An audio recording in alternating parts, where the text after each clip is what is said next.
this GifterX community is really for all of you. Hopefully you get inspired by the people that you hear and see and experience today. And every month, we do this first Wednesday of every month. And then we also do an event where if you actually want to get paid as a speaker, you can come talk to me where I actually train you to be a speaker, as a speaker getting paid, or as a speaker finding clients. So again, 2 events. One, GifterX Talks, where if you get inspired today, maybe you can apply to be a speaker as well. Or if you want to learn how to be a speaker, that's in 10 days on July 16th. But without further ado, let me just first thank the people that organized this amazing event. We got Christian, who is our timekeeper. He's our Swiss timekeeper. He's actually from Switzerland. Let's give him some love, please. We got Andrea back there. She's also the artist here with that beautiful painting. And then we have our event staff who also own this place. We got David from Colombia. Let's give David some love. We got Nick back there in the bar, so I guess he's still preparing. And lastly, we have the owner of this place, Leandro, if you can please come up here for a moment. He's our sponsor. So from Argentina, let's give Argentina, Viva Argentina! So when people ask, hey, Christopher, how'd you find this cool place? This is literally how it went down. I reach out to people and say, yo, come to this cool event. You're going to get inspired, moved, and motivated to live your life according to what you want. Andrea says, hey, come to this cool event. I have this artwork. I actually know the owner of the one next to it. I come to the event is over. I'm walking out of the event, and I hear music. Now, some of you don't know this, but I'm actually a singer-songwriter. I have written hundreds of songs. I moved out to California many years ago, and then I pivoted to become a speaker. But I love music, because music is really how we touch souls. And so I'm walking out of the event. I hear music coming here. I'm like, should I go home or see where the music takes me? So I literally come here. First guy I meet is a guy named Lucas, who has like a sound thing, production thing. He has a great vibe. He's like, oh, meet Leandro, the owner. I talk to Leandro, he has a cool vibe. I tell him about this event. He's like, yo, let's do this event together. I'm like, oh, this is so cool. But I share this as an example of how simple networking can be. Networking doesn't have to be odd, eerie, like yucky, disgusting, whatever. It can just be, if you flow with it, if people have a good vibe, if you're genuine as a person, then cool shit like this happens. So I want to give Leandro props and give him the mic to just share his vision, why he created this awesome venue that we're at. So let's give Leandro some love, please. Well, thank you, Chris. Thank you all for coming here all the way to Wynwood to have some wine and some food. I hope you like it. And if you don't, ask David why you don't like it. But if you like it, tell me. So as Chris said, we met randomly, but I believe that those random things turn out to be great. So super happy again to have him here and you all. We opened a month ago. It's a wine bar with some cool food. What we try to do is to have this vibe that you may be feeling. If you're not, again, talk to David, why not? I'm from Argentina. My brother's from Argentina. David's from Colombia. We used to live here, then life took me to travel around. I was doing country branding, nothing to do with restaurant or food. And I decided to open my first restaurant in Argentina 3 or 4 years ago, and here I am. So looking forward to these events. Chris, thank you again, and you're all welcome. Please follow us on Instagram at Ruka Winewood, and I'll pass it on to you, I guess. Again, let's thank Leandro one more time. So, and that's Nick, by the way. Nick, you weren't here. I was showing love to everyone. That's Nick, the brother. Hermano de Leandro. Anytime I can practice my Spanish, I always do because it's just cool. But anyway, so one last thing is Leandro has been gracious enough to be our event sponsor, but also Happy Hour, he's extended it. So make sure that if you're enjoying this venue, make sure you try the wine. And they have these amazing Wagyu pastrami sliders, pickles, mustard, Hawaiian rolls, and pastrami. And it's like, holy crap, this is good. Okay, so again, please make sure that we support this amazing restaurant. And as all of you know, we can give them some love. I said in the VIP and the RSVP, I'm like, hey, dude, this event space is so new that when you Google it, you have to Google the address. It's so new. Literally, they started June 3rd. So please tell everyone it's a beautiful... I mean, do you guys like the space and gals? Okay. But again, Leandro, thank you so much. Gracias, mi amigo. And let's begin. So again, the way it works is this. We're going to have 5 speakers, 5-minute speeches, 3-minute Q&A. We got our Swiss timer, and I mean that literally. He's actually from Switzerland. So every time, when you have 1 minute left, he's going to hold up a sign that says 1 minute. This is more for the speakers. And then when you have 10 seconds left, that's your cue to just finish up your sentence, okay? Is that cool? All right. And the reason why it's only 5 minutes long, when people think about speaking, when people think about inspiring, they may not realize that Dr. King, his speech, I Have a Dream, was only 5 minutes long. So whenever people tell me, oh my gosh, I love speaking, I love sharing, I'm like, okay, great. Wait a minute, your speech is only 5 minutes? Yeah, dude, because if you can't even inspire people in 50 seconds or 5 seconds, they're not going to want to hear you. So it's about quality over quantity. I vetted all these speakers myself and with a selection team, and I am just inspired by people with good hearts and people that want to serve. People with good hearts and people that want to serve. So I'm just so grateful and blessed to invite some of our speakers today to inspire you to either start your business or to scale your business. How many of you actually are business owners? All right. And those that are not holding your hand up, we live in a world that if you have a day job, like Dr. Sue, who actually teaches our next generation in FIU, let's give Dr. Sue some love.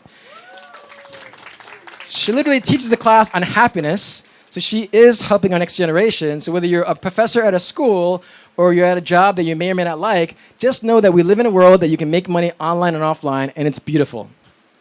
So without further ado, our first speaker, Joanna, I have to actually read. You have to buy this book, by the way.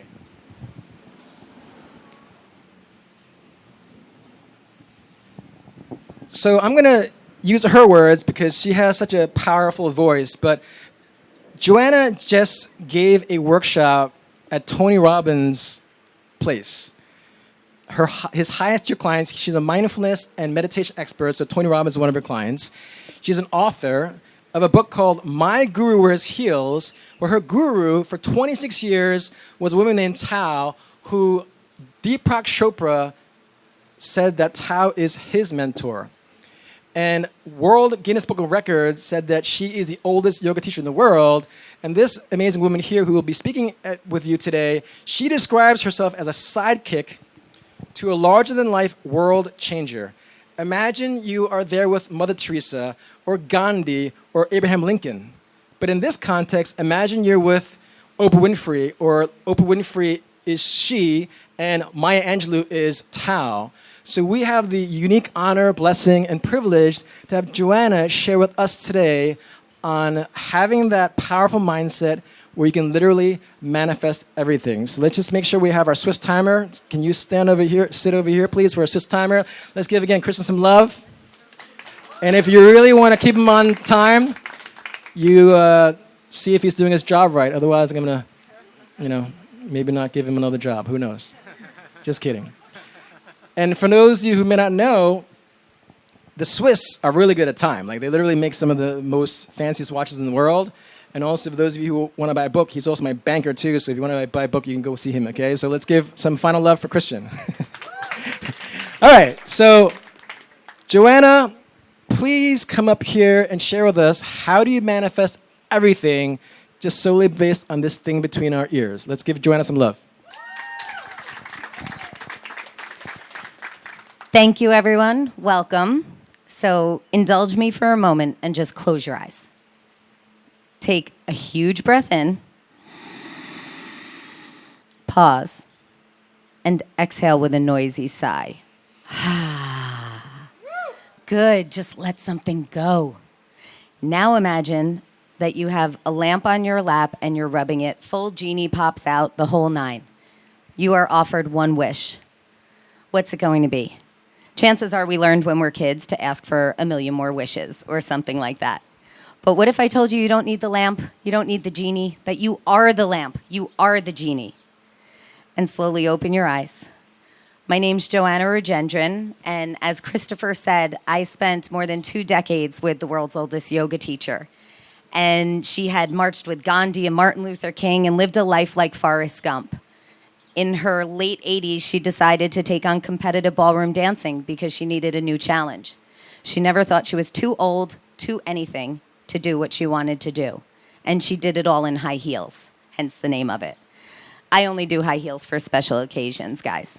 But from my time with her, one thing became crystal clear, which is our thoughts become things, and we create our lives. We write the script, and then we star in it. So ask yourself, your success, your business, your wealth, your health, your love, your freedom, it's exactly what you asked for. So if it isn't currently the most magical version, then what can we do? We can play with how we're asking. So I've created 4 steps to manifest anything in your life. And in my book, I use a really silly example of New York City parking spaces. Why? Because the truth is it takes the same energy to manifest a building as it does a button. But most people want to start small and know that this works first. So if that's you, then the metaphorical button is the New York City parking space. How many people have ever been to New York City? So you might know that there will be parking signs that say things like, you can park here Tuesday every other month from 6:15 to 6:17 if your mom's wearing a yellow dress with polka dots. That's how it goes. And even then you could get a love letter in the form of a New York City parking ticket. So I would talk to parking angels. And it is the perfect example for this process because step 1 is ask. And asking with specificity.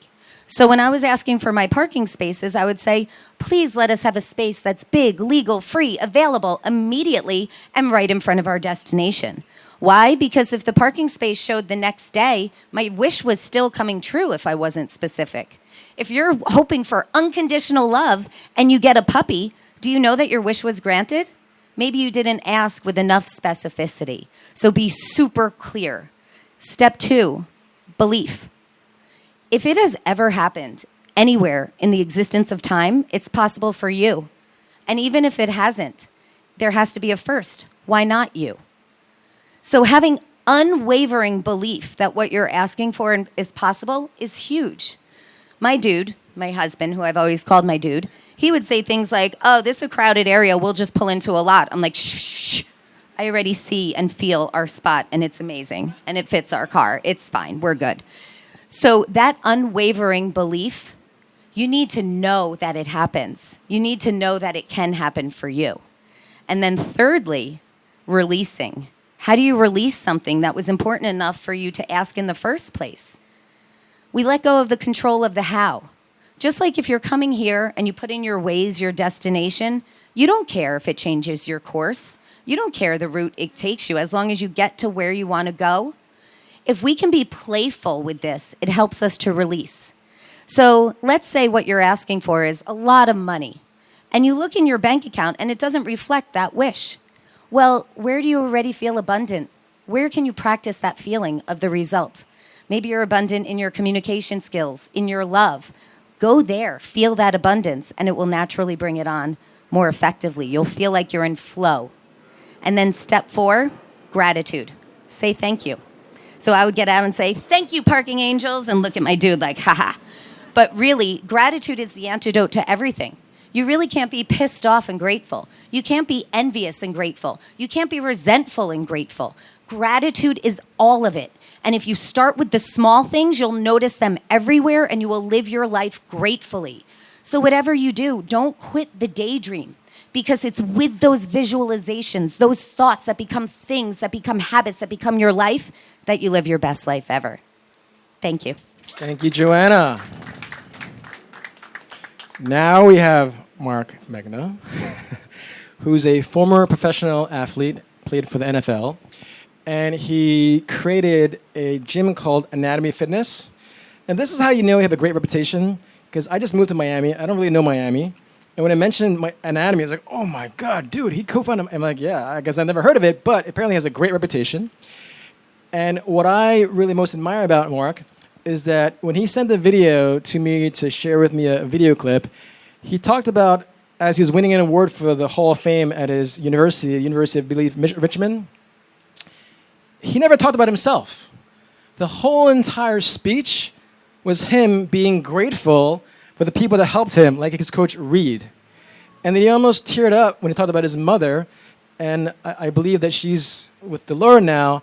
But him and I, like anytime, like my mom passed away recently, but like he talked about the people that most meant things for him. And so though, yes, he's an athlete, though, yes, he has this gym, which I love how he brands it. He calls Anatomy a health and wellness sanctuary. And a sanctuary is a place of safety. So I love how he shared that story. And I'm really excited to have Mark share with us, how do you chase and achieve your dreams? Let's please welcome Mark.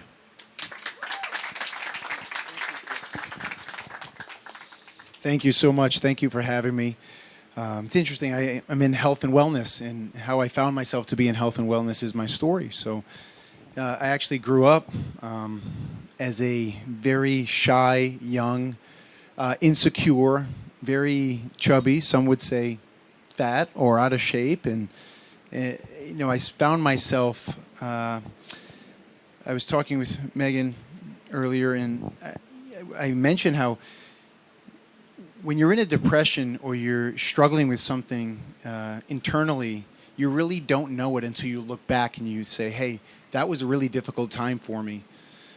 So I just didn't like who I was as a young person, and I struggled so very much. And I realized that, I have to do something and I have to be something, because that's the only way I'm going to find fulfillment in my life. And I started to train. And along the way, I can't tell you how many people I talked to. I tried to play baseball, and I had a coach, Coach Dennis. I remember his last name as well, and he said, Mark, I got to tell you, baseball is not for you. And I remember I loved baseball so much, I grew up in Boston, and I wanted to be a baseball player. And he said, baseball's not for you. Yeah, of course. And then I tried basketball, and he said, you can't jump. You're really not that fast. You can't shoot. You can't play basketball. And it just demoralized me. It took the life out of me. And I learned as I went on in my years, if you listen to the people around you, you're going to be surprised how many people want to participate in the project of telling you what you can or can't do. And that's a really powerful piece of life. And I gathered myself together. I ended up with a scholarship to the University of Richmond. Once I'm at Richmond, I realized that, this is not for me. I'm outmatched. I was struggling in school. I was struggling on the field. I think I had a 1.6 GPA, which is very bad. I was a third-string practice squad player in college. And I just called my mother, to be honest. I just called her, and I told her that, Mom, this is really hard for me. Like, I have to come home. I'm not going to make it here. And there was complete silence on the phone. Then my mother spoke. And my mother, to me, was everything. And she said, I want what you want. I want you to be happy. I want you to understand that you can come home right now and I'll give you a hug and I'll tell you that everything's going to be all right. But if you do come home, I can promise you one thing. You're going to regret it every day for the rest of your life. And this is not about football. This is not about school. This is about you. This is about following through on a dream. And the most important thing in the world is not giving up. So fast forward, I found myself in the NFL. I was drafted. I'm on the field. I'm about to play in front of 86,000 people in Foxborough Stadium for my hometown team, the New England Patriots. I'm on the field. People are screaming. It's like better than anything you could possibly imagine in your life. The energy is flowing. Lining up. The guy I'm lining up with, my teammate, I had his poster on my wall growing up. Now I'm lining up with him, and he's standing right next to me. We're playing the Carolina Panthers. They snap the ball. I run off the line. The quarterback runs away from me. He stops, plants his feet. I ran right through him. Ran right through him. The crowd went crazy. I jumped up. I started screaming. I literally could see where my family was in the stands. It was one of the greatest moments of my life by far. But that wasn't the tipping point, and that wasn't the learning lesson. Later on, after the game, I walked out into the stadium and I sat in the stands. And I just sat there. And in Foxborough, it's very cold. But I've never felt more comfort. I sat there staring at the field, and I learned the most powerful lesson of my life. Yes, I had to be stronger to play in the NFL. I had to be faster. I had to be smarter. I had to learn the game of football. But that's not what made me who I was. The thing I learned more than anything in the entire world was the ability to stop listening to other people. Block out those voices. Block out the people who were telling me, you're not good enough. I started to turn the volume up on my own voice and say, you know what? I don't believe you. Right? I don't believe what the naysayers are saying. I'm only going to listen to my voice.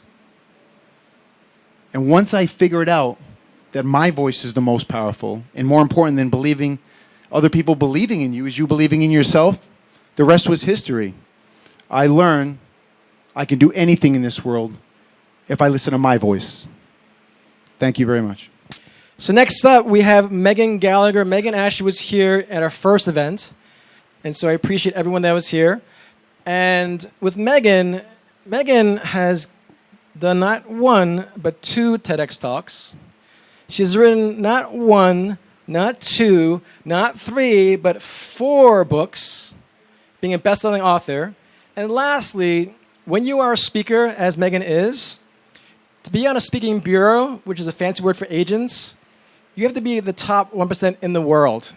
When you see people like Richard Branson and Steve Jobs, they're all on these speaking bureaus, and Megan's on a number of these bureaus that she represented, but one of them is the Washington Speakers Bureau, which is the Harvard of speaking bureaus, and she's represented by one of them. So what Megan's going to teach you today is how to turn your pain into purpose. Please welcome Megan Gallagher. Hi, everyone. I am truly so excited and so honored to be here tonight. Firstly, thank you so much, Chris, for having me as a speaker. So, my journey, oh gosh, where do I begin? So, way back when I was a freshman in high school, which seems like a million years ago, it was in 2010. And a little backstory, I actually grew up in a little suburb outside of San Francisco called Lafayette. Some of you may know it, some of you may not, it's okay. And I started off my high school career just like anyone else. I was short, nerdy, awkward. I secretly wore neck gear at night, no one knew, still to this day. And I just felt so uncomfortable. I never felt good enough. I always felt different. About 3 weeks into my freshman year of high school, I remember vividly, I was sitting in one of my classes, trying so hard to take notes just to keep up for the exam we were already having next week. And I remember all of a sudden, I felt like I was dying. And I truly, my whole world, I was so dizzy. Everything was spinning. I felt like I could not catch my breath. And I asked my teacher, because I did not know what else to do, can I go to the bathroom? I ran off and I just self-soothed. I calmed myself down. And in that moment, sitting in the bathroom stall, cold, square, white tiles, just hearing the humming of the bathroom generator, I remember thinking, I hope this goes away. I hope this moment never comes back. Because in that moment, I couldn't pick a word in the dictionary to explain how I felt, but I felt a million ways at the same time. It was truly so perplexing. And I remember I gathered up the courage to go back to my class, went about my day, weeks, and all of a sudden, I realized it was the end of my sophomore year. So about 2 years had passed since that first incident in the bathroom. And I had been suffering, and I never knew truly what I was feeling was anxiety. I did not know that it had a name. I did not know what panic attacks were. But at the end of my sophomore year, I remember thinking this is rock bottom. At 16 years old, I was in a toxic relationship with a guy. My grades were horrible. I had straight D's, some C minuses. I was struggling socially. I could barely keep friends. and also my eating habits, I was just not healthy in all areas of my life. And I remember thinking, I really want to feel better. And it's such a weird thing because if any of you listening have ever struggled with mental health issues like anxiety, depression, it can really make you feel that there is no future for you, which is such a weird feeling because at 16, I never knew what I was going to look like as an adult. I never saw myself moving out of my parents' house, buying an apartment, a house, finding the love of my life.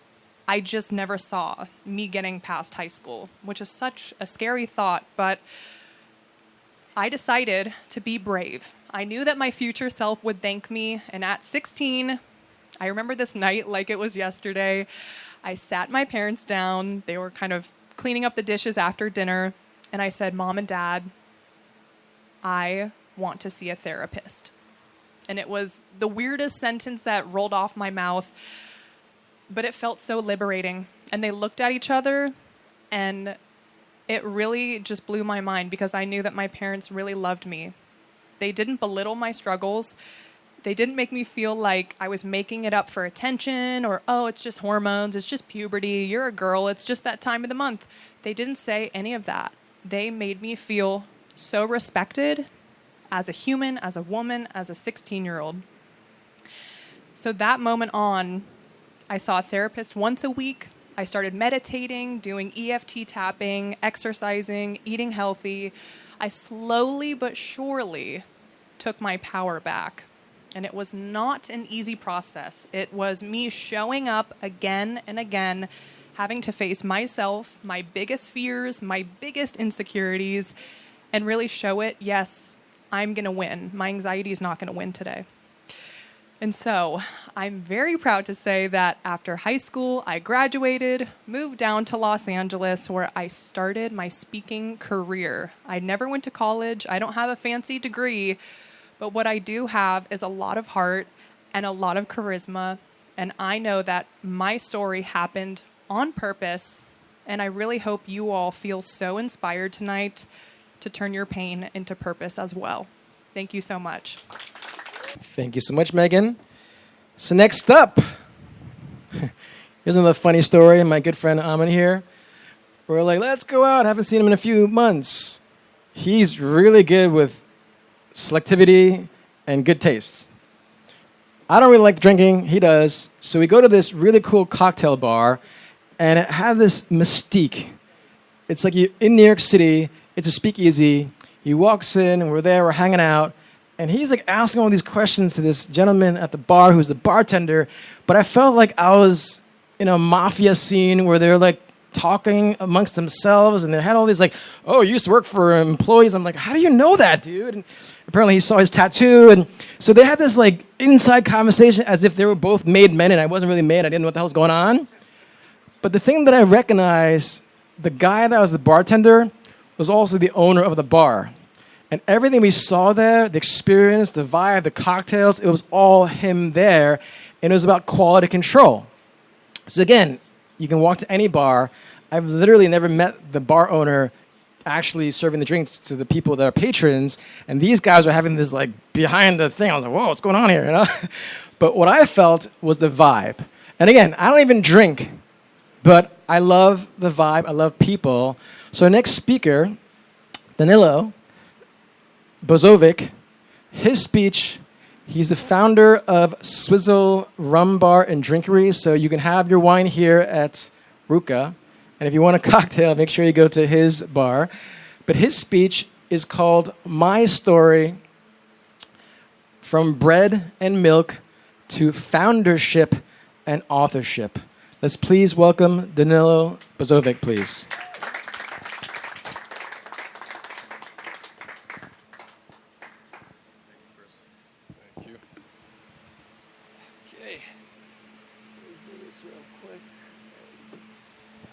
Well, thank you guys. Welcome.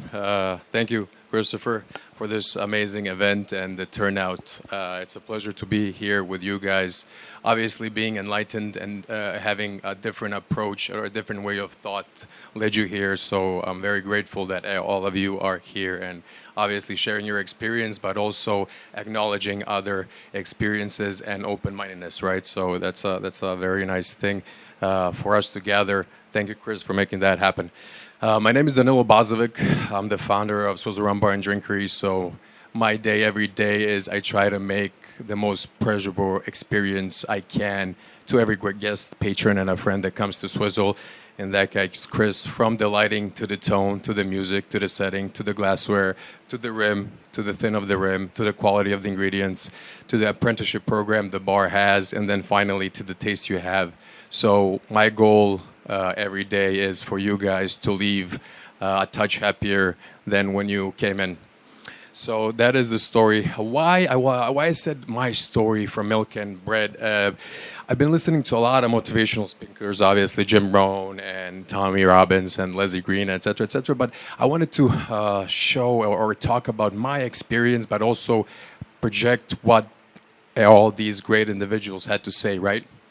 So from Milk and Bread, the point was growing up in Serbia, Serbia was under sanctions, right? So Milk and Bread is all you had. So basically when I was a kid, I would know in the neighborhood where I grew up, the Milk and Bread guy came, I take the money from my parents' stash and I wait in line and you can get 2 breads and 1 milk. So the point of that being is a very important note that I have to say, it's perception, being grateful, right? So it's all about perception, and my childhood was very, very, very happy. So it's all about how you see things, right? So if I was to go back in time and live my childhood again, I'd be more than happy to picking those dinars and buying that Milk and Bread, right? So just to start off the talk, perception is a very important thing that we all have, how we look at things and actually how we interpret them, right?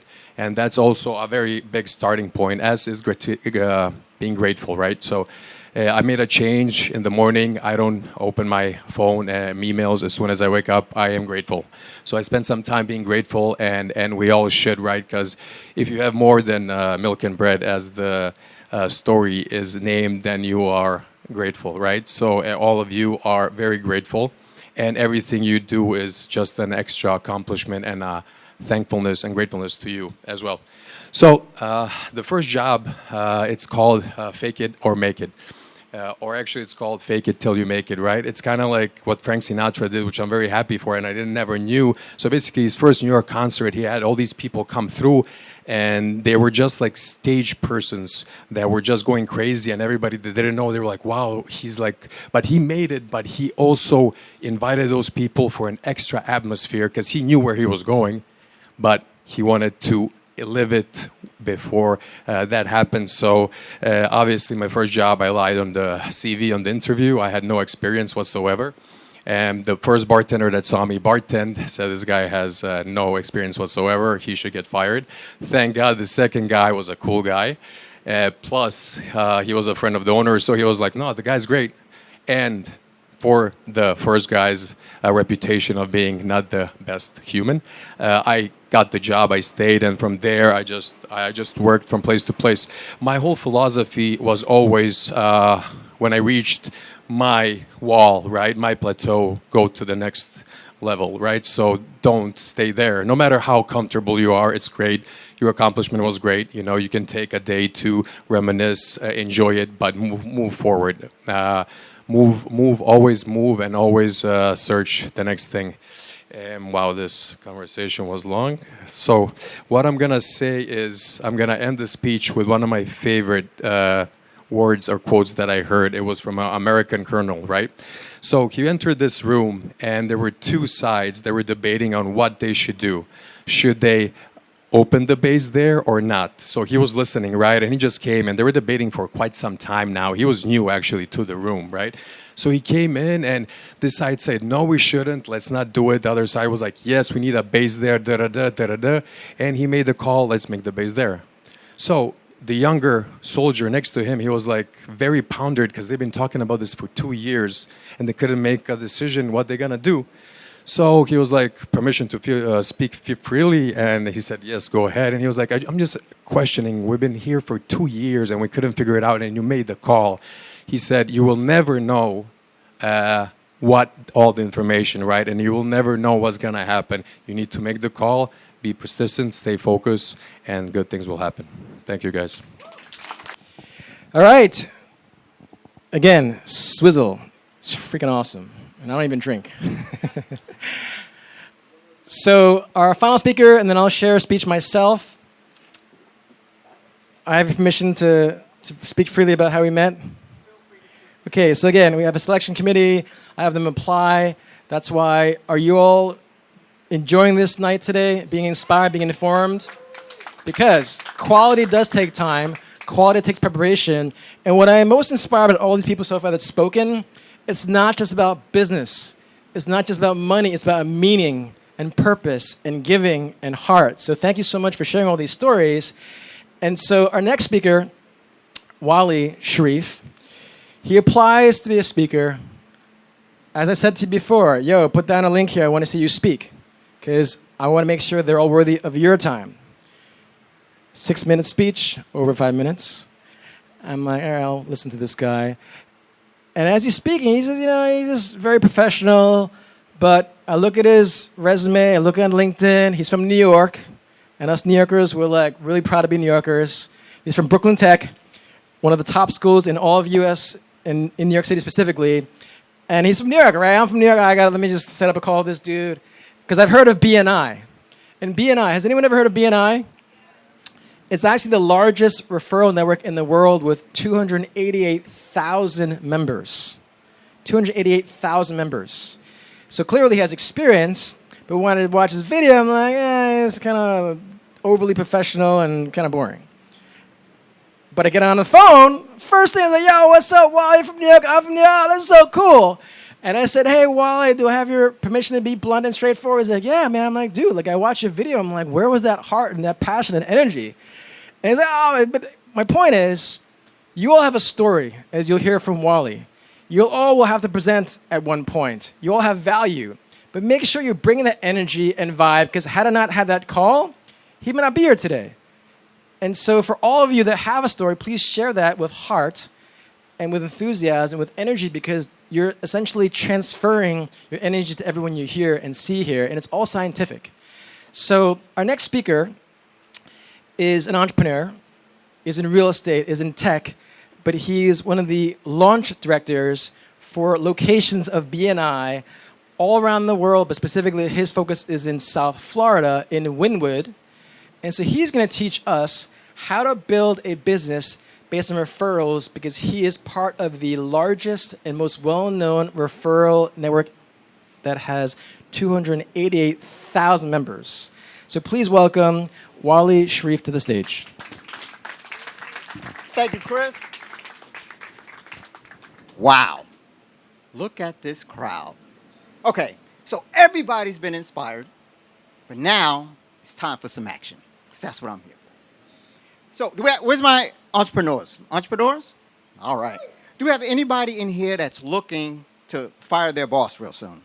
You might be working, but you want to fire your boss? The photographers, maybe? Well, let's go to work. Businesses need sales to survive. Doesn't matter who you are. If you are responsible for bringing clients into the door, guess what? You're in sales. But where are you putting that money at? What marketing channels are you using to build your business? How much money are you going to use to build your business? Well, let's put all those expensive marketing channels on the side and talk about referral network marketing. People do business with people they know, like, and trust. And then they go to Google. Google is great for a lot of things, but have you ever seen anybody Google financial advisors near me? Probably not. So who knows you? Who likes you? Who trusts you? You can start with your family and your friends, your close associates. If you're a chiropractor, you don't want to go to your family and say, if you know somebody who needs a chiropractor, give them my card. Don't do that. Instead, teach them. You want to teach them not just what you do, but how to refer you business. They would love to refer you business. The reason why they don't do it now? Because they don't know how. So you'll say, if you hear somebody talking about a crook neck, a stiff shoulder, an achy back, a bum knee, then say, my friend is a chiropractor. She deals with incidents just like this. Can I connect you two together so that she can help you out?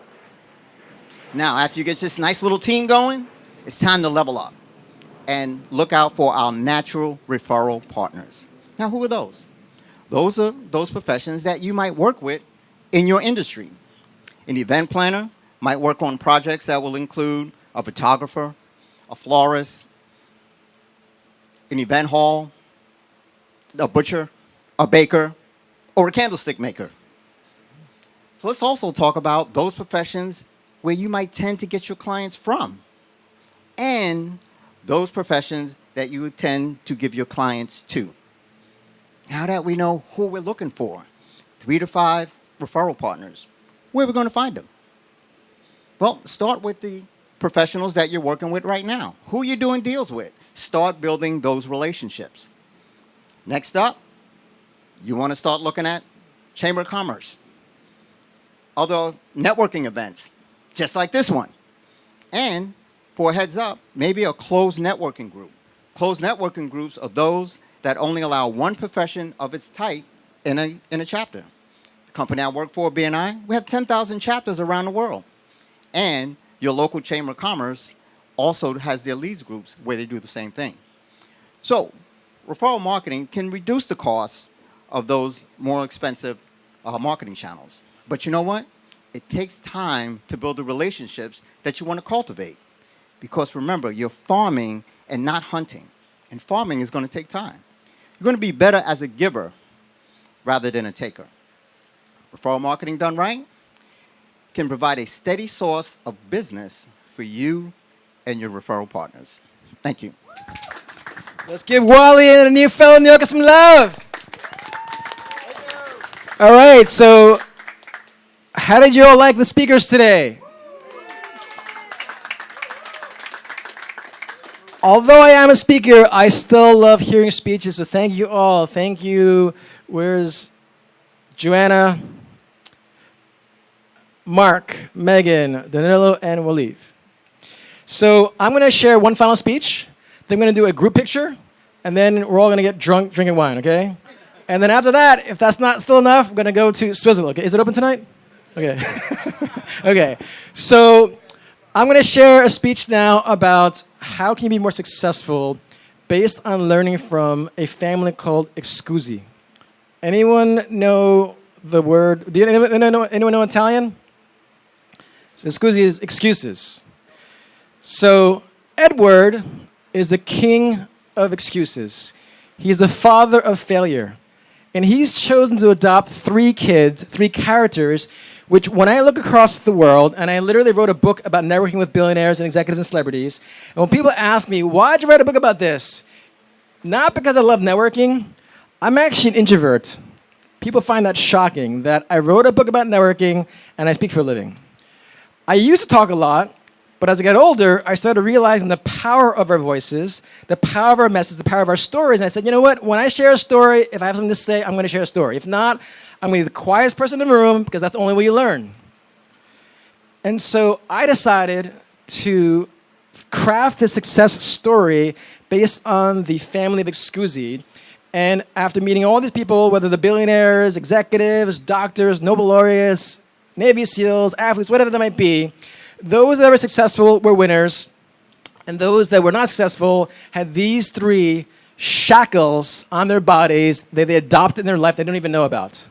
The first one, Silly Sally. Silly Sally is all about convenience, all about comfort, all about if it's close by where I live. This happened literally. These are actual people, but I've changed their names. But literally, this person's like, hey, I want to come to the event, but tell me where it is first. Depending on where it is, I'll show up. Delete. You're never going to be successful if you're always hoping for things to be convenient and comfortable. Do you know how many hours Joanna drove here today? 4 hours here, husband at home, kids. You flew here, right? I drove this time around. Oh, whoa. How many hours did you drive here? Yeah.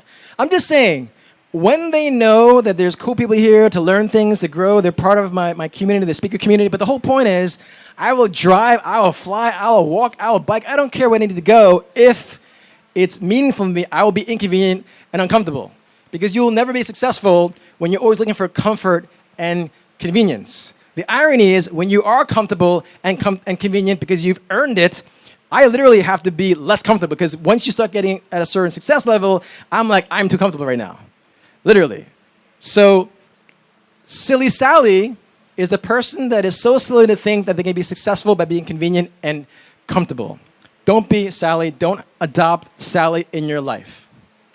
Next one is indecisive Ivan. Ivan has all these things he's doing. He's always so busy, he's so hardworking. He says he's doing real estate and all these different things, but he can't decide on what he really loves. He can't decide what he really wants. And so though he says he wants to do all these things, this guy named Ivan I met 6 years ago. Christopher, I'm going to join your GPS program. I'm going to be a speaker. I'm going to inspire the world.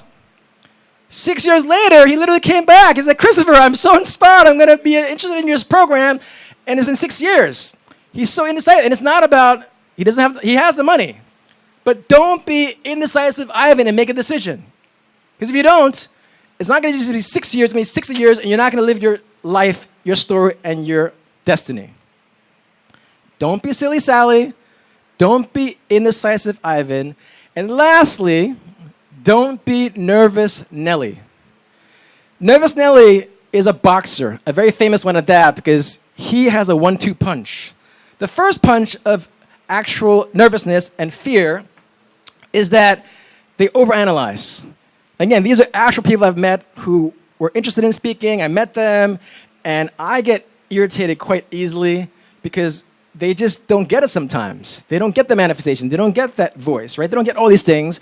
And so he's going on and on. I'm like, what about step 7? What about step 8? What about step 723? I'm like, dude, you haven't even got past step 1. Speaking is not about what you say. It's about how you make someone feel.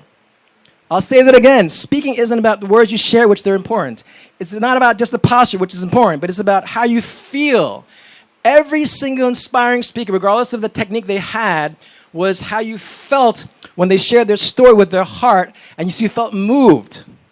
So with indecision, Ivan, or nervous Nelly, Nelly was always talking about all the things he's doing and all the things, the steps that he's trying to think about, but that's the first punch. That's a jab, which is he's essentially too nervous, too fearful, too self-absorbed about all these different analytical things, which analyzing is great, by the way, but if you analyze yourself out of your dreams, you analyze yourself out of your hope, you analyze yourself out of your opportunities, then you're pretty much killing yourself, literally and figuratively. So that's the first jab. But the knockout punch, you want to hear the knockout punch that Nelly has for himself? It works every single time. The knockout punch is he'll invest something, but then he'll pull back. It's what I call the refund guy. They'll come to your event, they'll come to your service, they'll come to your concert, they'll invest. And this happened about 6 months ago. They invested in the program, it's great, she's excited, he's excited, and ultimately my sales guy says, oh, sorry, he asked for a refund. I'm like, why? Let me go get on a call. And essentially when I asked Nelly what this backstory was, he has invested so many things in life, so he's made an investment. But when I asked him, well, have you actually applied anything? Have you actually done anything with the things you invested in? And he paused for a moment and said, no. And so for like 10 years, he'll make the investments, but doesn't do anything with it. So that's the knockout punch. The first one, jab, is, yo, what's step 4, 7, 19, 18? I'm like, dude, start with first 1, which is be clear on your purpose in life. But the knockout punch is, unfortunately for him, is that they're constantly overthinking. So please do not be silly Sally. What's the next one? Indecisive Ivan. And the last one? And what does it spell? Sin. It's a sin of failure. Edward is the king of excuses, or excusi, and the father of failure. So if you want to be successful, you need to be a winner. W stands for will. It's not a coincidence that we had 5 speakers here today who were awesome. And they all talk about the mind, because your mind is so powerful. But will is, instead of saying, I should do this, I need to do this, I might do this, no, I will start a company. I will write a book. And I do this all the time. My girlfriend knows this. I'm like, every day I'm like, I'm healthy, wealthy, happy, and whole. I'm healthy, wealthy, happy, and whole. I'm healthy, wealthy, happy, and whole. And I say that all the time. And I know that Stefania, Masha, and Megan know this because I shared the word wealth. Do you know what the actual meaning of wealth means? The definition? It's 2 words, well of health. So wealthy means you have a well of health. So in terms of success, start shifting where, oh, I need to do this, I could do this, I should do this. Just say, I will. And yes, Danilo said about fake it till you make it. I like to think, believe who you are on the inside before you become who you are on the outside. Believe who you are on the inside before you become who you are on the outside. So just start saying, I will. Because at the end of the day, the body is hardware, our thoughts are the software. So keep in mind that when you keep saying, I will do this, I will do this, I do this, it's just constant, you're literally brainwashing yourself. Okay? The next one, I, stands for incision. Now imagine you see that there's a lump on my forearm. And imagine right above that lump, it says excuses or excusi. And so you have to literally make an incision into your flesh sometimes to pull out that tumor of excuse. And I use this visual analogy because, unfortunately, it's not just about taking a knife and cutting yourself into your flesh.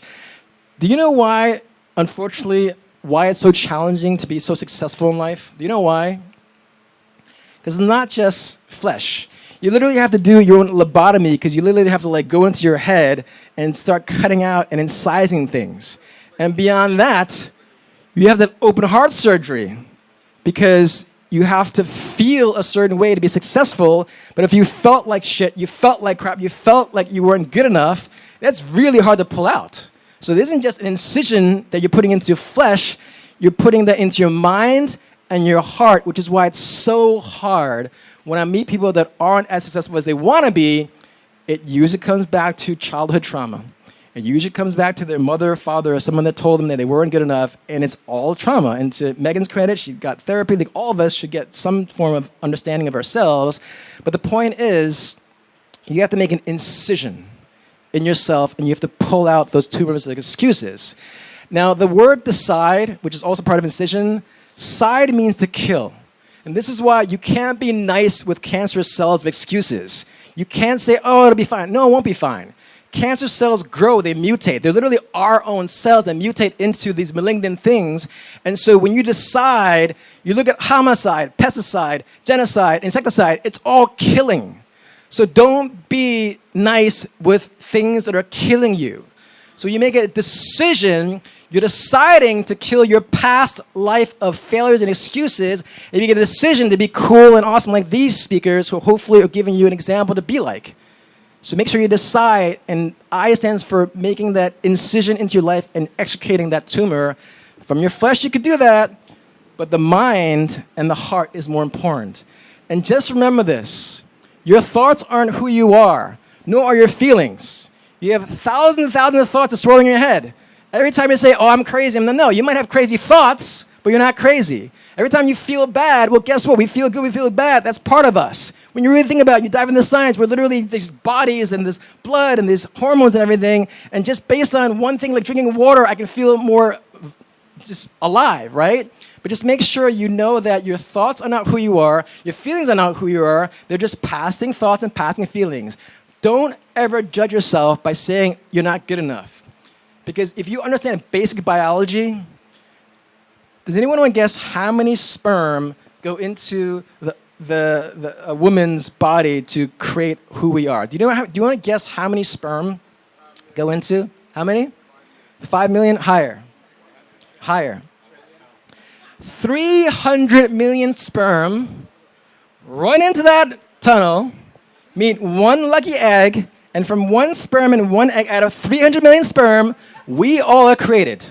So from a simple biology, if you ever question why you're here, if you're special, if you're not special, the fact that we're all here, 300 million sperm, one lucky egg, and we're all here.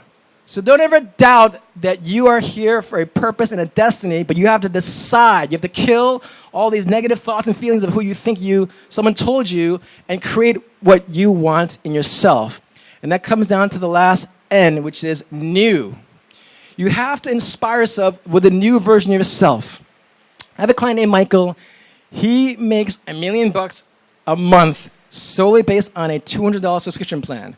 Over $10 million a year. He's already successful financially, but since he grew up in the former Soviet Union in Poland, he literally was like you, like milk and bread, like they rationed it. He literally had his mom go have him at a 7-year-old, go before the grocery opens to have a coupon, and if you didn't get there early enough, you wouldn't get to eat. But he ended up leaving Poland, came to Italy, then to the US, became a very successful entrepreneur as a tech guy. And so now, it's cool to make money, but once you get past a certain point, he wants to have meaning and purpose. And so he ended up investing in one of my programs. And so I'm like, I'm going to help you get booked at global conferences and at TEDx talks and at Fortune 500 companies and at Ivy League schools. So this is his new self, by the way. N stands for new. You have to imagine yourself as your new self. So even though I know that Michael is like really, you're going to get me these various skills? I'm like, yeah. And within a week, he's going to be speaking with President Clinton. Now, if he didn't imagine, manifest, motivate himself with his new self, he'll be focused on his old self. And so if you all want to be more inspiring, more successful, more giving, you have to focusing on what you aspire to be. And the reason why Einstein is a genius, because he has said before, imagination is more powerful than knowledge, because your imagination is the preview of your coming attractions. So every time you imagine things, every time you hope of things, every time you want to manifest things, it's your preview of your life attractions. Can you imagine going to a movie theater and you're watching your own life and you see the preview and you want to fall asleep based on 30 seconds of a preview? It's not a very good preview, right? But our minds are so powerful, no matter where you are right now, you can imagine a better future, but that's the new self. So don't be silly Sally. Don't be indecisive Ivan. Don't be nervous Nelly. Be a winner. I will be successful. I stands for what? Make an incision, not just from the flesh, but from your mind and from your heart especially. And lastly, N is be inspired by the new you. Don't compare yourself with other people. Compare yourself with who you want to be in the future, whether that future is 1 minute from now, 1 hour from now, one week from now, 1 month, 1 year, because at the end of the day, we're all going to be gone one day. But while you're still here, please recognize that just because we're on this stage right now, you all are the main actors and actresses of your own stage.